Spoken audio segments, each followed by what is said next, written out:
The notification pinged on my phone during the quarterly investors meeting. Camera 3, motion detected. Lake House. I kept my expression neutral as the CFO droned on about projected earnings, but my finger hovered over the alert. Marcus knew I was in Seattle for the week. Our lake house, 3 hours north of the city, sat empty during my business trips. Or it was supposed to. Mrs. Castellano, your thoughts on the expansion timeline? Before we jump back in, tell us where you're tuning in from, and if this story touches you, make sure you're subscribed, because tomorrow I've saved something extra special for you. I looked up at the 12 faces around the mahogany conference table, each representing millions in investment capital. These people had backed my tech security startup 5 years ago when I was nobody. Now Sentinel Systems was worth $200 million, and they hung on my every word. I think we're being too conservative, I said, sliding my phone face down on the table. Whatever was happening at the lake house could wait 30 minutes. The market data shows we should accelerate by at least 2 quarters. Our competitors won't wait for us to be comfortable. Heads nodded. Notes were taken. The meeting continued. But my mind was already 3 hours away, in the cedar and glass structure Marcus and I had built 2 years ago. The place where we were supposed to start a family. The place where I'd installed state-of-the-art security cameras 6 months ago, hidden in smoke detectors, picture frames, and even the light fixtures. Marcus thought I was paranoid about burglaries. He had no idea I was testing my own company's latest surveillance technology. He also had no idea that every camera fed directly to my phone, my laptop, and a secure cloud server that only I could access. The meeting wrapped up at 3:30. I smiled, shook hands, promised to review documents by Friday. Then I locked myself in my hotel suite and opened the security app. 12 camera feeds loaded on my laptop screen. I scrolled back to 2:47 p.m. and pressed play. Camera 3 covered the main entrance and driveway. Marcus's silver Audi pulled up first, gleaming in the afternoon sun. I watched my husband of 7 years step out, check his watch, and run his hand through his dark hair the way he always did when he was nervous. Then a red Mercedes convertible pulled in behind him. My stomach dropped even before she stepped out. Diane Westbrook. Her long auburn hair caught the sunlight as she emerged from the driver's seat wearing a white sundress that probably cost more than most people's monthly rent. She was laughing at something, her hand already reaching for Marcus as he walked toward her. I knew Diane. Everyone in our social circle knew Diane. She was the trust fund princess who'd married tech mogul Robert Westbrook 15 years ago and had been living off his fortune ever since. She chaired charity galas and posted Instagram photos from Mediterranean yachts. She and Robert were supposed to be our friends. Marcus's hand settled on the small of her back as they walked to the front door. Familiar. Comfortable. Like he'd done it 1,000 times before. I switched to camera 7, mounted inside the foyer. They entered laughing, and Marcus immediately pulled her into a kiss. Not a friendly peck. A deep, possessive kiss that made my hands shake as I gripped the laptop. God, I've missed you. Diane's voice came through crystal clear. My cameras didn't just record video. They captured audio with pristine clarity, another feature I'd been so proud to develop. It's only been 3 days, Marcus replied, but he was smiling as he said it, his hands already moving to the zipper of her dress. 3 days too long. She pulled back slightly, glancing around the space. This place is incredible. I can't believe I'm finally seeing it. Finally. That word hung in the air like poison. I told you it was worth the wait, Marcus said, leading her toward the living room. Elena's in Seattle until Friday. We have the whole place to ourselves. Elena. He said my name so casually, like I was just an inconvenient obstacle to their weekend plans. I switched through cameras, following their movement. Camera 11 showed them in the kitchen. Diane was opening the wine fridge, pulling out a bottle of the Chateauneuf du Pape I'd been saving for our anniversary next month. To secret getaways, she toasted, handing Marcus a glass. To finally having time alone, he replied. They clinked glasses, drank, kissed again. I forced myself to keep watching as they moved through my house, through the space I'd designed and decorated. Every piece of furniture had a story. The leather sofa we'd picked out in Milan, the abstract painting I'd bought at a Seattle gallery opening, the handmade rug from a trip to Morocco, and now Diane was running her fingers along all of it, claiming it with her touch. Robert thinks I'm at a spa retreat in Portland, she said, settling onto the Milan sofa with her wine. He was so sweet about it, even paid for the whole package. Said I needed to relax. Marcus sat beside her, his arm draped across the back of the sofa. When are you going to tell him? My breath caught. Soon, Diane said, but she didn't sound convinced. We just need to be smart about timing. Robert's launching that new investment fund next quarter. The lawyers say I'll get more in the divorce if I wait until after it goes live. Divorce. They were planning their divorces. What about Elena? Diane asked, sipping her wine. Have you said anything to her? Marcus shook his head. Not yet. The timing's complicated with the business. She just landed that government contract last month. Her company's valuation is higher than ever. Understanding washed over me like ice water. He wasn't staying because he loved me. He was staying because Sentinel Systems was worth $200 million, and in Washington state, we had community property laws, so we wait for her company to peak and then you file, Diane was saying. Smart. You'll walk away with a fortune. Marcus had the decency to look slightly uncomfortable. It's not just about the money. Isn't it, though? Diane leaned into him. Darling, be honest.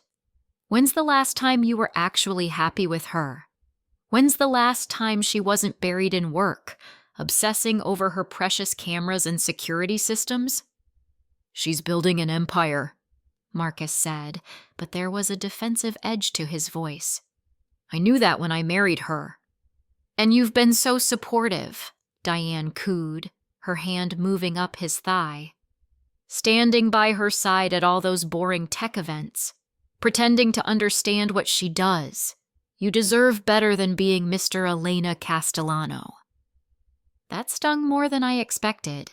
Marcus had been my college sweetheart, back when I was just a computer science major with big dreams and student loan debt. He'd been pursuing his MBA while I coded in coffee shops. We'd supported each other, or so I thought. He'd proposed the night I got my first major investor. We'd celebrated with cheap champagne and takeout Chinese food. He'd said he was proud of me, that he couldn't wait to build a life together. That was 7 years ago, before Sentinel Systems took off, before I became the face of a company that Fortune magazine called the future of security technology, before I became someone people recognized at conferences and tech summits. I'd been so focused on building the business that I'd missed the exact moment when my husband stopped being proud and started being resentful. I need to tell you something, Marcus said, his voice dropping lower. I increased the volume on my laptop.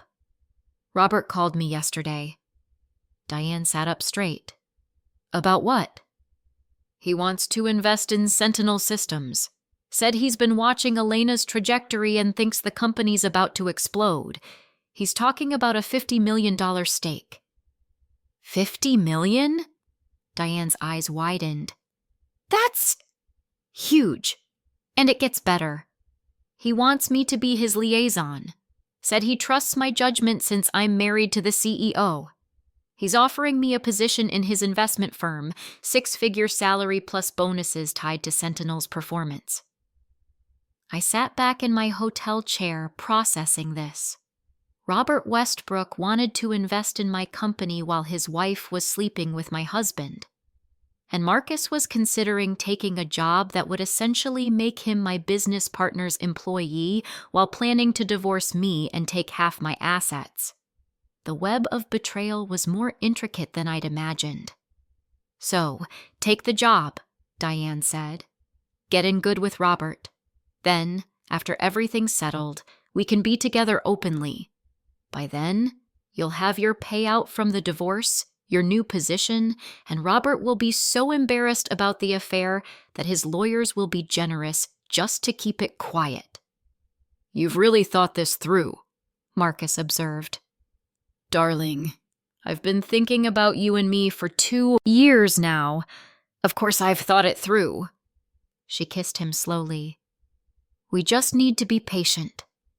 Good things come to those who wait. 2 years. They'd been doing this for 2 years. Preparing and narrating this story took us a lot of time, so if you are enjoying it, like this video, it means a lot to us. Now back to the story. I grabbed my phone and scrolled back through my cloud archives. The cameras had been installed for 6 months, but my phone's GPS history went back years. I'd never thought to check it before. Why would I? I'd trusted my husband.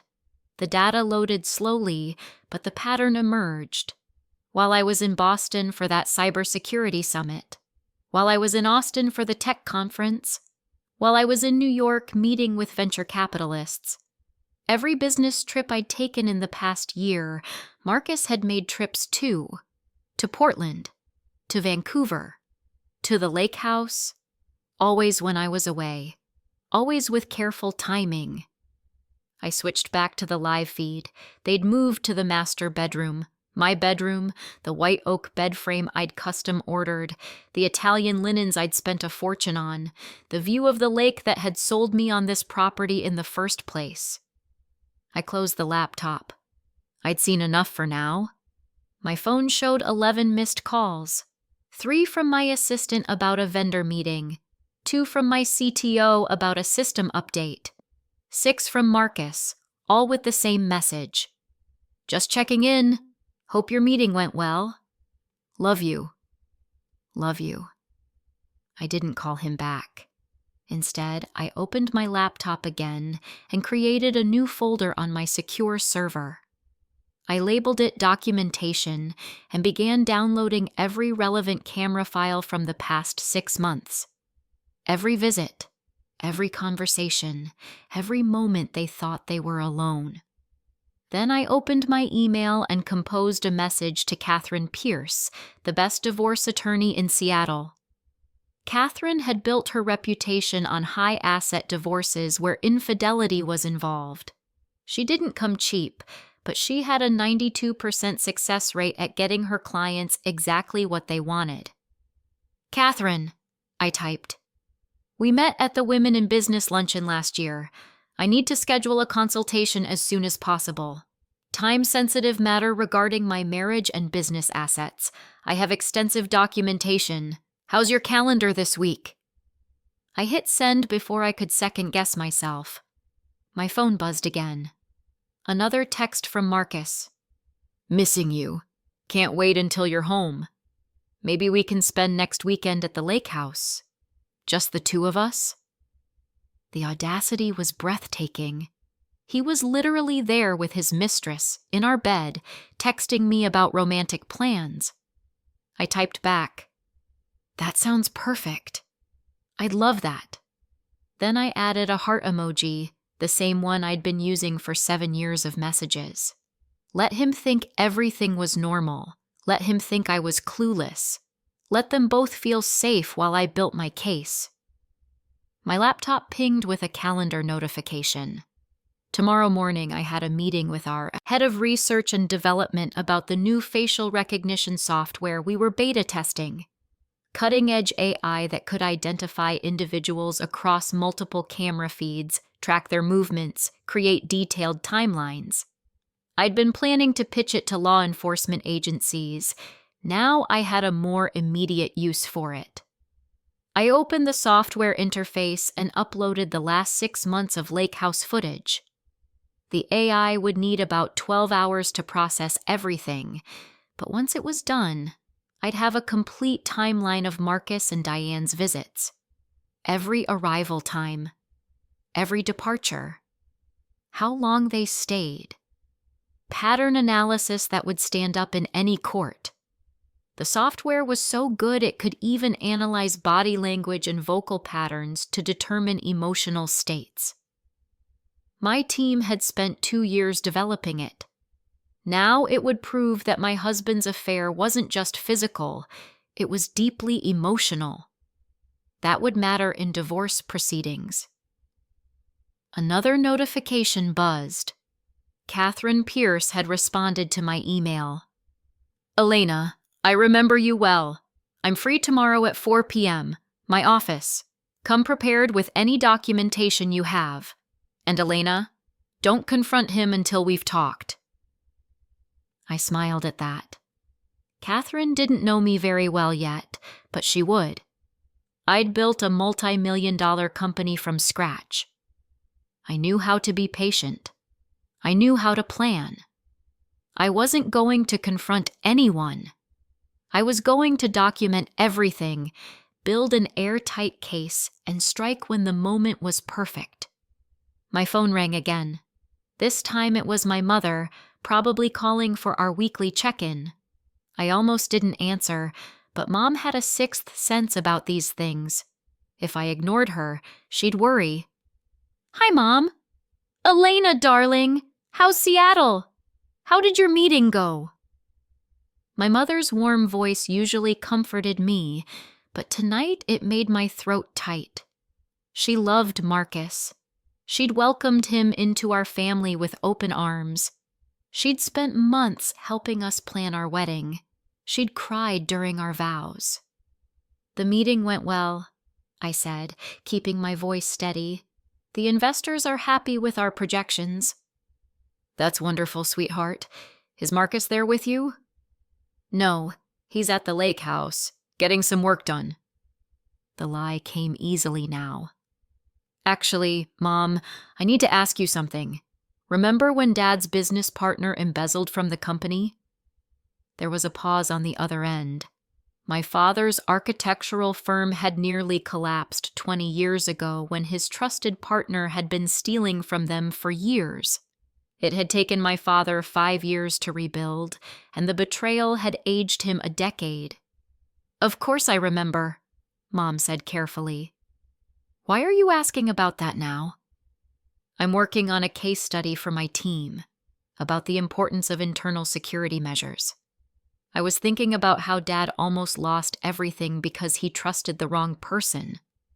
Your father learned a hard lesson, Mom said, but he also learned to be more careful, to verify, to not just trust blindly, even with people you care about.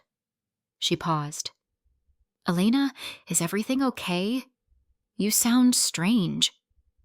Everything's fine, I lied. Just work stuff. You know how it is. We talked for a few more minutes about nothing important. My sister's kids, the garden Mom was planning for spring, the charity dinner she was organizing. Normal life things that felt surreal while my marriage was crumbling 3 hours away.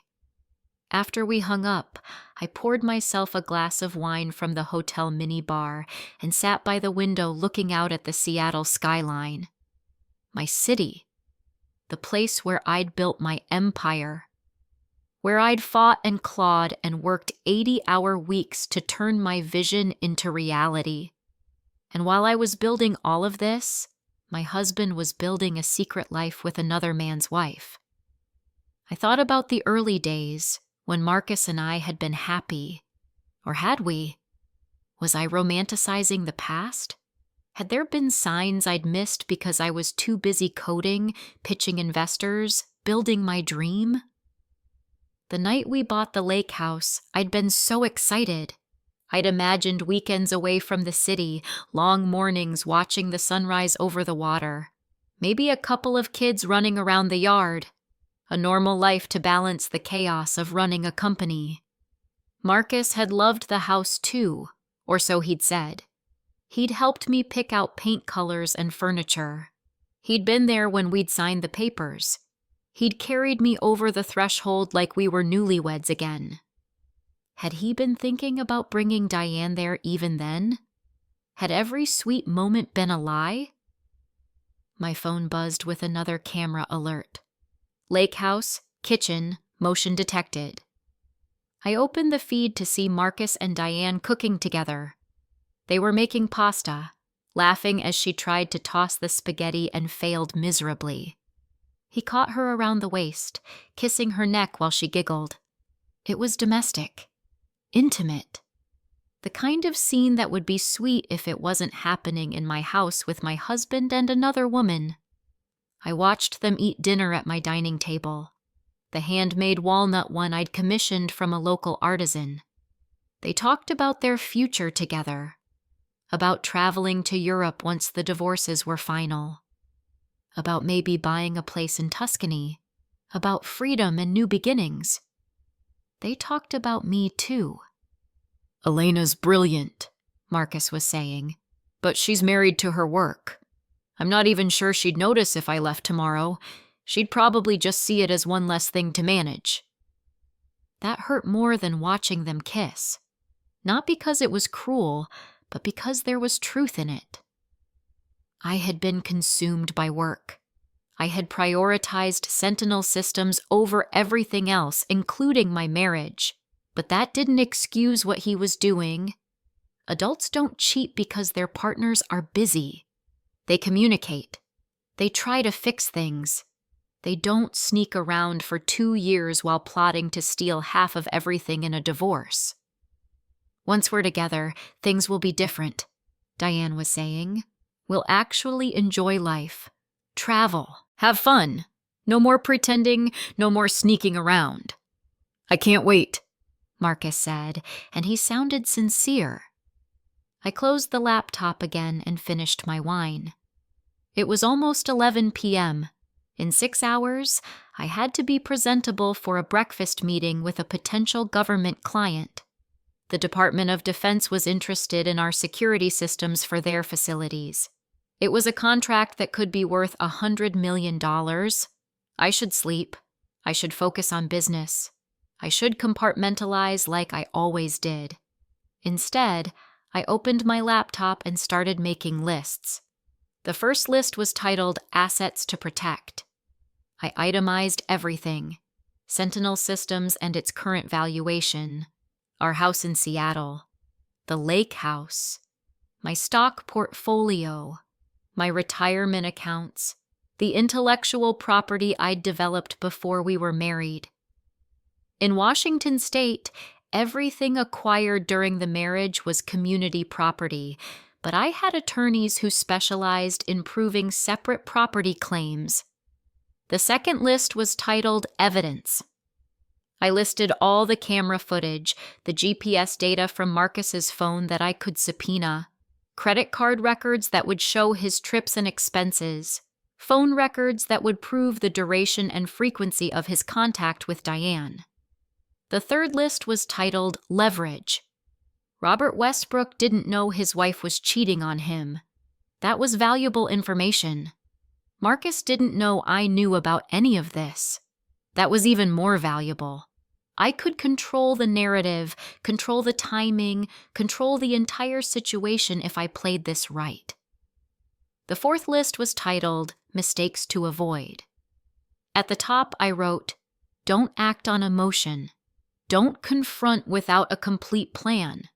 Don't let them know what I know until the moment is perfect. I'd built Sentinel Systems by being 3 steps ahead of my competitors. I'd won contracts by anticipating clients' needs before they voiced them. I'd grown my company by being strategic, patient, and ruthlessly efficient. This would be no different. My phone rang. Marcus again. This time I answered. "Hey, babe," I said, infusing my voice with warmth. "Sorry I missed your calls earlier. The meetings ran long." "No problem," he said, and I could hear the smile in his voice. "How'd it go?" "Really well. The investors are excited about the expansion timeline. I think we're going to have a huge year." "That's my girl," he said. "I'm so proud of you." The lie was so smooth, so practiced. I wondered how many times he'd told me similar lies. "How are things at the lake house?" I asked, watching the live feed on my laptop.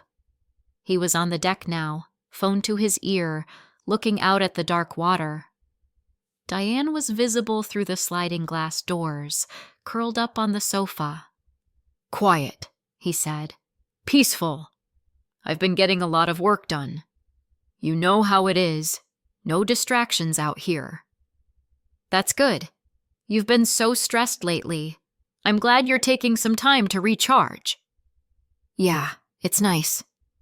There was a pause, and for a moment I thought he might confess. But then he said, "I miss you, though. Can't wait until you're home." "Me too," I lied. "Hey, I have a crazy day tomorrow, so I should probably get some sleep. But I'll call you tomorrow night, okay?" "Sounds perfect. Love you, Elena." "Love you too." I hung up and watched as he went back inside, sliding the glass door shut behind him. Diane looked up at him questioningly. He said something I couldn't hear without turning up the volume, but whatever it was made her laugh. Then they headed back to the bedroom. I closed my laptop before I could see any more. I had enough evidence for one night. More than enough. Tomorrow I would meet with Catherine Pierce and start building my exit strategy. Tomorrow I would continue playing the role of the oblivious wife while I constructed an airtight case that would leave Marcus with nothing. But tonight, alone in my hotel room, I let myself feel it. The betrayal, the hurt, the anger at wasting 7 years on someone who'd been playing me for at least 2 of them.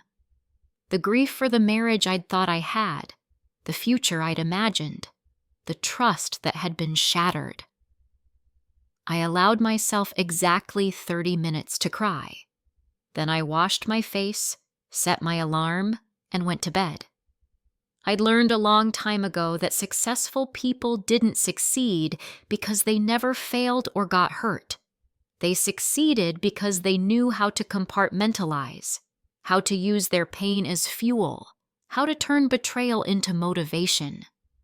Marcus thought he was going to walk away with half of everything I'd built. He thought he was going to ride my success into a new life with Diane while I picked up the pieces. He had no idea who he was dealing with. I'd built surveillance technology that law enforcement agencies trusted with national security. I'd developed AI that could track people across cities, identify patterns, predict behavior. I'd created systems that made it virtually impossible to hide anything. And now all of that technology was pointed at my husband and his mistress.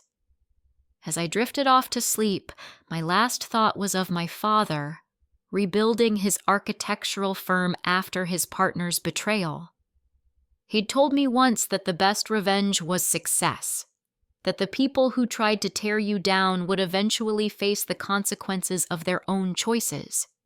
He'd been right, but I was going to add my own twist to that wisdom. The best revenge wasn't just success. It was making absolutely certain that the people who betrayed you faced every single consequence they deserved, with no loopholes, no second chances, and no mercy. Marcus wanted a divorce? He'd get one, just not the kind he was planning for. Catherine Pierce's office overlooked Elliott Bay, all glass and steel and understated power. She sat across from me in a crisp navy suit, her silver hair pulled back in a severe bun, reading glasses perched on her nose as she reviewed the tablet I'd handed her. "This is extraordinary documentation," she said after 20 minutes of silence. "I've handled hundreds of infidelity cases, but I've never seen evidence this comprehensive.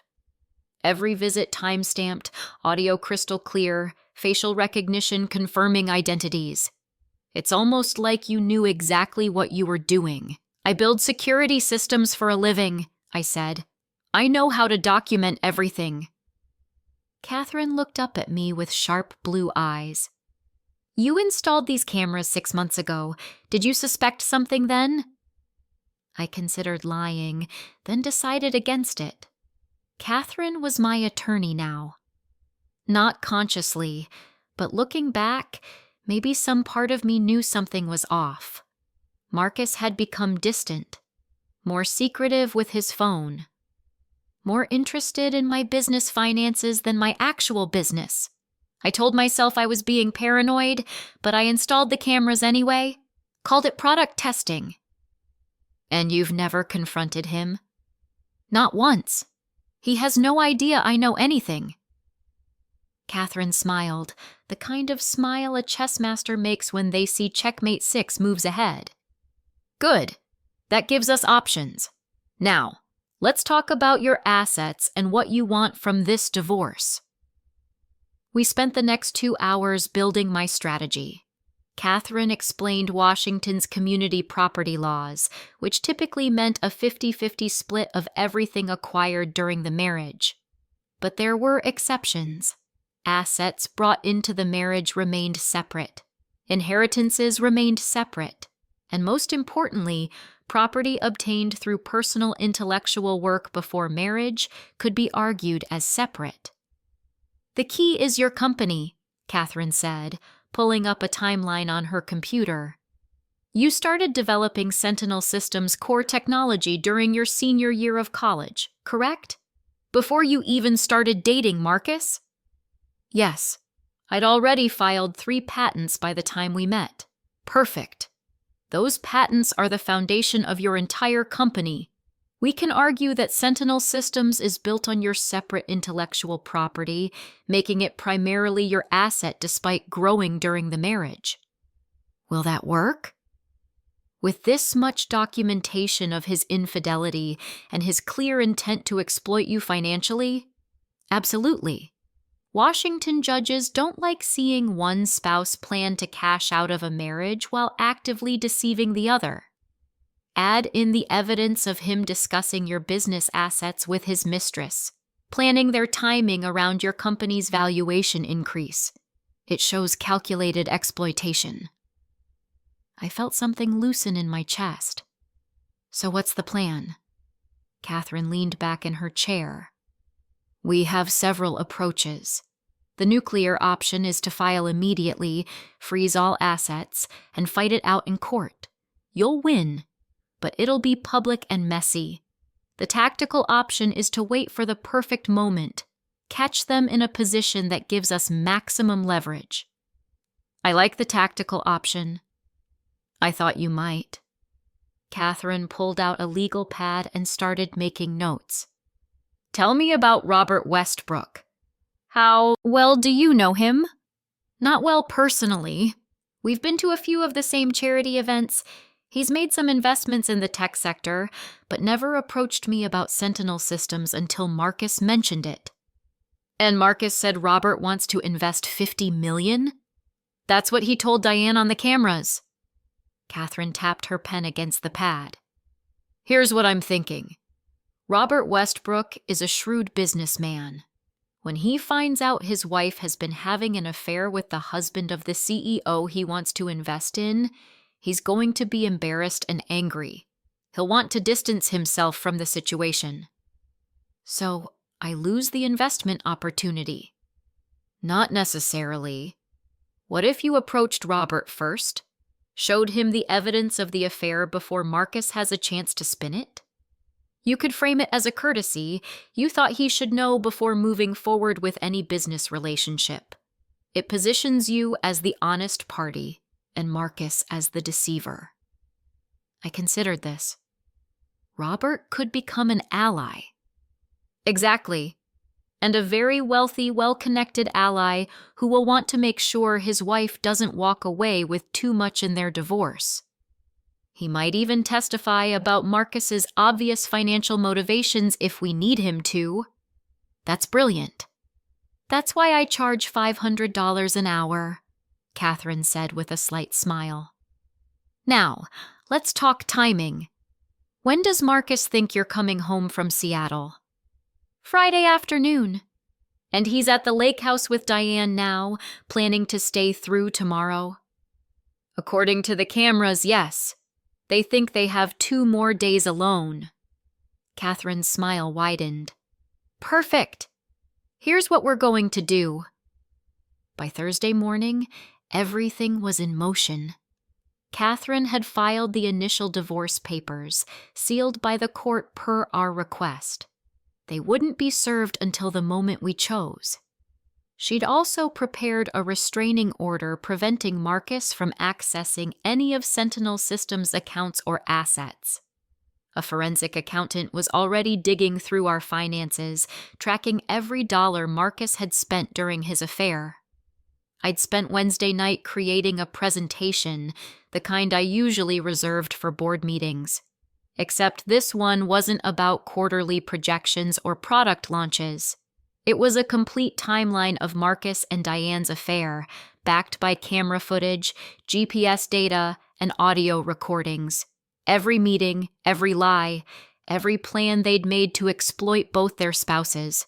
The presentation was professional, clinical even. No emotional outbursts or accusations, just facts, evidence, and timestamps. The way I'd present any business case. I'd also sent a carefully worded email to Robert Westbrook, requesting a private meeting Thursday afternoon. Regarding your potential investment in Sentinel Systems, and some information you should have before we proceed. He'd agreed immediately, probably curious about why I'd flown back early and wanted to meet so urgently. Thursday at 2 p.m., I walked into Robert's downtown office. He was a distinguished man in his 60s, silver-haired and sharp-eyed, with the confidence of someone who'd built his fortune through smart decisions and careful analysis. "Elena," he greeted me warmly. "This is unexpected. I thought you were in Seattle until Friday." "Plans changed," I said, setting my laptop on his conference table. "Robert, before we discuss any investment, there's something you need to know. It's going to be uncomfortable, but I believe you deserve the truth." His expression shifted from friendly to cautious. "What's going on?" I opened my laptop and turned it to face him. 6 months ago, I installed security cameras at our lake house. State-of-the-art surveillance, part of our new product line. The cameras have documented something I think you need to see. I pressed play on the first video. Marcus and Diane arriving at the lake house. The kiss in the foyer.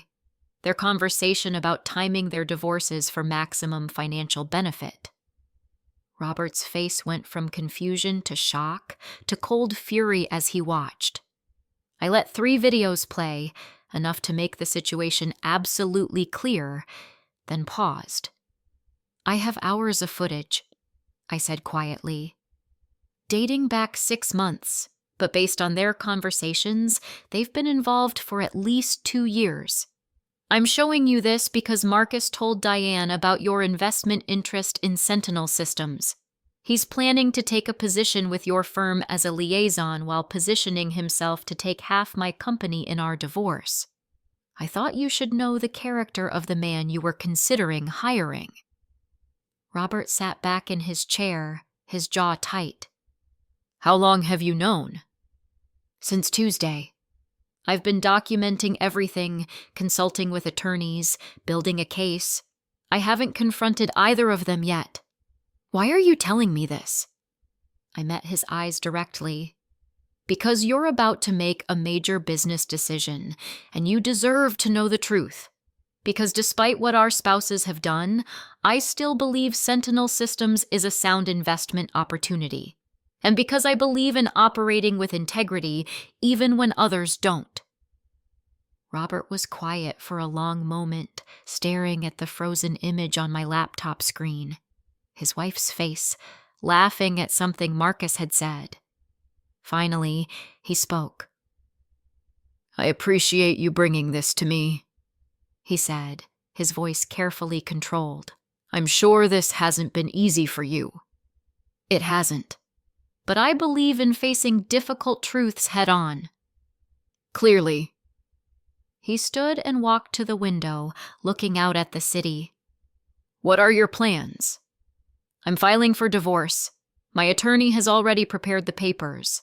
I'll be serving Marcus tomorrow when I return home, along with a restraining order protecting my business assets." "And Diane?" "That's your decision to make. But I have copies of all the evidence if you need them." Robert turned back to me. "Send them to my personal email. My attorney will want to see everything." He paused. "The investment offer is still open, by the way. This situation with our spouses doesn't change my assessment of your company's value or your capabilities as a CEO. In fact, the way you've handled this increases my confidence in your leadership." I felt a weight lift off my shoulders. "Thank you, Robert. That means a lot." "Thank you for your honesty," he said. "Not many people would have given me this courtesy." We shook hands, and I left his office with one more ally in my corner. Friday afternoon, I drove to the lake house instead of going home to Seattle. Catherine had advised against it. "Let the process servers handle it professionally," she'd said. But I needed to do this myself. I needed to see Marcus's face when he realized what he'd lost. The red Mercedes was still in the driveway when I arrived at 3 p.m. Perfect timing. I used my key to enter quietly. Camera 7 in the foyer showed me exactly where they were, out on the deck, enjoying the afternoon sun with glasses of wine. My wine, from my collection. I walked through the house, noting the small changes. Diane's purse on the kitchen counter, her shoes by the door, a woman's robe hanging in my bathroom. She'd made herself at home in my space, claiming it like she'd already won. I stepped onto the deck. Marcus saw me first. The wine glass slipped from his hand, shattering on the wooden planks. "Elena, what are you... I thought you weren't coming back until tonight." "Change of plans," I said calmly. I looked at Diane, who'd gone pale. "Hello, Diane. Comfortable?" "Elena, this isn't..." Marcus started, but I held up my hand. "Don't. I'm not here for explanations or excuses." I pulled out an envelope from my bag. "These are divorce papers, Marcus. You're being served. There's also a restraining order preventing you from accessing any Sentinel Systems accounts or assets. My attorneys have frozen our joint accounts pending litigation. You have 72 hours to remove your personal belongings from our Seattle house." Marcus's face went from shocked to panicked. "You can't just... We need to talk about this." "There's nothing to talk about. I have 6 months of camera footage documenting your affair. Every visit to this house, every conversation about timing your divorce to maximize your payout, every discussion of my business assets with your mistress. It's all documented, time-stamped, and admissible in court." Diane found her voice. "You were spying on us?" "I was testing my company's security systems in my own home. You two just happened to provide excellent test data." I turned back to Marcus. "By the way, Robert Westbrook sends his regards. I met with him yesterday, showed him the evidence. He's decided not to move forward with any business relationship with you. Something about not wanting to work with someone who lacks integrity." The color drained from Marcus's face. "You told Robert?" "Of course I did. He was about to invest $50 million in my company and hire you as a liaison. He deserved to know the truth about who he was dealing with." I paused. He's filing for divorce too, Diane. His attorneys contacted him this morning. Apparently, he's quite angry about the affair, something about a prenuptial agreement with an infidelity clause. Diane's eyes widened in horror. No, no, no, no. Yes. Turns out Robert was smarter than both of us when it came to protecting his assets. You'll be walking away with considerably less than you planned. Marcus stepped toward me, his hands outstretched. Elena, please. We can work this out. I made mistakes, but we can fix this. No, we can't. You spent 2 years lying to me. You planned your exit strategy around my company's valuation. You discussed taking half of everything I built with your mistress. You didn't make mistakes, Marcus. You made calculated choices. I love you. No, you don't. You love what I could give you. There's a difference. I pulled out my phone and opened the security app one last time, showing him the screen with all 12 camera feeds. Smile. You're on camera right now, too. Everything you say here will also be documented. Marcus looked at the phone, then at me, and something in him deflated. The fight went out of his eyes. He sank into one of the deck chairs, his head in his hands. Diane was already crying, her perfect makeup running down her face. This is insane. You're insane. No, I'm thorough. There's a difference. I looked at both of them, these people I'd trusted, and felt nothing but cold satisfaction.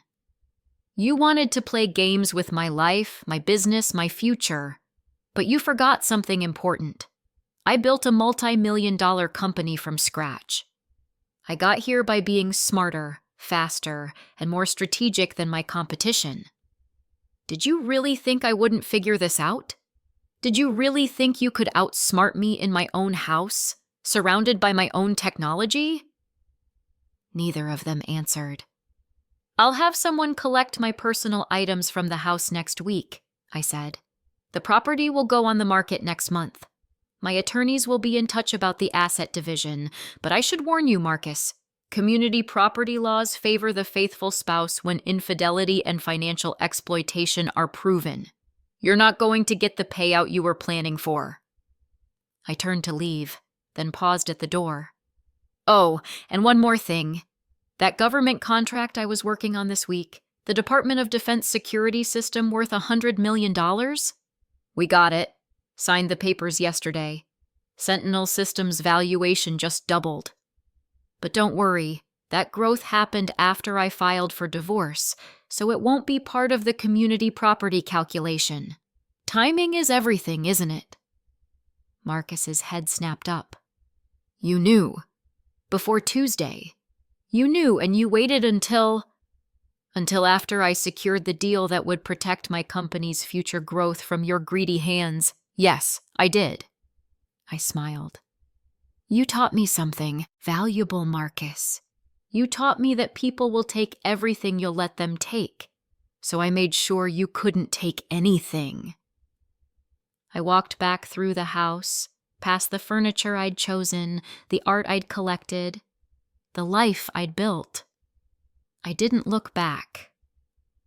3 months later, I stood in Catherine Pierce's office reviewing the final divorce settlement. It's better than I expected, Catherine said, sliding the document across her desk. The judge agreed that Sentinel Systems was primarily your separate property based on the founding patents. Marcus gets the Seattle house, which you were planning to sell anyway, and 20% of the liquid assets acquired during the marriage. Everything else stays with you. 20%? I'd expected worse. The infidelity evidence and his clear intent to exploit you financially worked in our favor. The judge was not impressed with his behavior. Catherine smiled. Marcus's attorney tried to argue for more, but once we presented the camera footage of him discussing timing the divorce around your company's valuation increase, the judge shut him down immediately. What about Diane and Robert? Their divorce finalized last week. The prenuptial agreement held. She got the house in Portland and a small settlement, nothing close to what she was hoping for. Robert took it hard from what I hear, but he's focusing on his business. Speaking of which, the investment closed yesterday, I said. $50 million from Westbrook Holdings, exactly as originally proposed. Robert and I had dinner last week to celebrate. He's actually a fascinating person once you get past the business facade. We talked about turning our experiences into something positive. Oh? We're launching a foundation, supporting people who've been financially exploited by partners, legal aid, financial counseling, resources for rebuilding. Robert's putting up the initial funding, and I'm contributing technology resources, forensic accounting software, security systems for documenting evidence, that kind of thing. Catherine looked impressed. That's remarkable, Elena. Turning your pain into purpose. Someone told me once that the best revenge is success. But I think the best revenge is using your success to help others who've been through the same thing. Your father sounds like a wise man. He is. I signed the final divorce papers, my signature bold and sure. Is there anything else? Just one thing. Marcus's attorney asked if you'd be willing to remove some of the camera footage from the public record. Apparently, he's having trouble finding employment, and potential employers keep finding the case details online. I thought about it for exactly 3 seconds. No, that was fast. He made his choices. These are the consequences. Maybe the next person he dates will Google him and think twice. Consider it a public service. Catherine laughed. Fair enough. Well, congratulations, Elena. You're officially divorced and significantly wealthier than when you started this process. Thank you for everything, Catherine. You've been incredible. It was my pleasure. And Elena, I've been doing this for 25 years. I've seen a lot of people go through ugly divorces. Most of them come out bitter and broken. But you came out stronger. That's rare. I shook her hand and walked out of her office for the last time. The weight of my marriage finally lifted. 6 months after that, Sentinel Systems went public. The IPO raised $300 million, and my personal net worth hit $500 million. Forbes ran a cover story.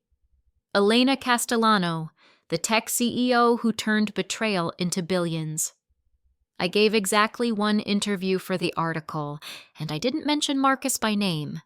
I didn't need to. The journalist had done her research. You went through a high-profile divorce during one of the most crucial periods for your company, she said. How did you manage to not only survive but thrive? I compartmentalized, I told her. I gave myself permission to feel the pain, but I didn't let it control my decisions. I surrounded myself with good attorneys, good advisors, and good friends. And I remembered that my worth wasn't defined by someone else's betrayal. I built this company. I earned this success. Nothing anyone else did or didn't do changes that. What would you say to other people going through similar situations? Document everything. Trust your instincts. Don't let anyone make you feel crazy for protecting yourself. And remember that the person who betrayed you is making a character choice about themselves, not a value judgment about you. The article went viral. I received thousands of messages from people sharing their own stories of betrayal and survival. Many of them had used my security technology to document their own cases. My cameras had helped dozens of people protect themselves in divorces. The foundation Robert and I had started grew rapidly. We hired a full staff, opened offices in 3 cities, and helped over 500 people in the first year alone. People who'd been financially abused by partners, who needed legal resources they couldn't afford, who needed technology to document what was being done to them. We called it the Phoenix Foundation, rising from ashes and all that. Marcus, meanwhile, had taken a job in middle management at a mid-tier tech firm. His LinkedIn showed he'd moved to Portland, far from Seattle's tech scene where everyone knew the story. Diane had moved to California, last I heard, working as a lifestyle consultant, whatever that meant. I didn't keep tabs on either of them. I didn't need to. They were irrelevant to my life now. I sold the lake house and bought a smaller place on an island near Seattle. Private. Peaceful. No memories of betrayal, just clean slate and open water. I filled it with things I loved, designed it exactly the way I wanted, and didn't compromise on a single detail. I dated occasionally, but wasn't in any hurry. I'd learned the hard way that some people saw me as a payday, not a partner. But I'd also learned that I was perfectly fine on my own. Better than fine, actually. I was thriving. One evening, about a year after the divorce, I was working late at Sentinel's headquarters when my assistant knocked on my office door. "Elena, there's someone here to see you. He doesn't have an appointment, but he says it's important." "Who is it?" "Marcus Castellano." I felt a flicker of surprise, but no fear, no anger, just mild curiosity. "Send him in." Marcus looked different. Older. Thinner. The expensive suits were gone, replaced by business casual that had seen better days. But it was his eyes that had changed the most. The confidence was gone, replaced by something that looked like regret. "Elena," he said, standing awkwardly in my doorway. "Thank you for seeing me." "I have 5 minutes. What do you want?" He stepped into my office, looking around at the floor-to-ceiling windows, the view of the city, the evidence of everything I'd built. "I wanted to apologize. I know it's too late, and I know you probably don't care, but I needed to say it. What I did was wrong. The lying, the cheating, the plotting, all of it. You didn't deserve that." "No, I didn't." "I was jealous," he continued, "of your success, your intelligence, your drive. Instead of dealing with my own insecurity, I tried to tear you down. I tried to convince myself you were the problem, too focused on work, too ambitious, too everything. But the truth is, I wasn't enough. I couldn't handle being married to someone more successful than me. That's not my problem, Marcus. I know. I'm not here asking for forgiveness or another chance. I just wanted you to know that I understand now what I lost. And I wanted to tell you that seeing what you've built since the divorce, the foundation, the IPO, all of it, I'm genuinely happy for you. You deserve every bit of your success." I studied him for a moment, this man I'd once loved enough to marry. He was being sincere, I could tell, but sincerity didn't erase 2 years of lies. "I appreciate you saying that," I said finally. "And I hope you've learned something from all this. But Marcus, don't come back here. Move forward with your life. Learn from your mistakes. Try to be better for the next person. But stay away from me and my company." He nodded, unsurprised. "I understand. Thank you for listening." He turned to leave, then paused at the door. "For what it's worth, I always knew you'd be extraordinary. I just wish I'd been man enough to celebrate that instead of resent it." Then he was gone. I sat at my desk for a few minutes after he left, processing the encounter. Then I opened my laptop and got back to work. I had a board meeting in the morning and a product launch to prepare for. The past was the past. I'd learned from it, grown from it, used it to become stronger and more careful. But I refused to live in it. Marcus had tried to take everything from me. Instead, he'd given me the greatest gift possible: The crystal clear knowledge that I didn't need anyone to complete me, that my worth was inherent and not dependent on someone else's perception, and that betrayal, while painful, could be survived. I'd built my empire once while loving the wrong person. Imagine what I could do now, with no distractions. The city lights sparkled below my office windows, a million possibilities stretched out like stars. My phone buzzed with notifications, the board approving next quarter's expansion, Robert confirming our foundation dinner next week, my sister asking if I wanted to visit her kids this weekend. Life, full and rich and entirely mine. I smiled and got back to work. The cameras at my new island house were running, of course, but this time they were protecting something that actually mattered, my peace, my privacy, and my future. And nobody was going to take that from me ever again. Up next, you've got 2 more standout stories right on your screen. If this one hit the mark, you won't want to pass these up. Just click and check them out.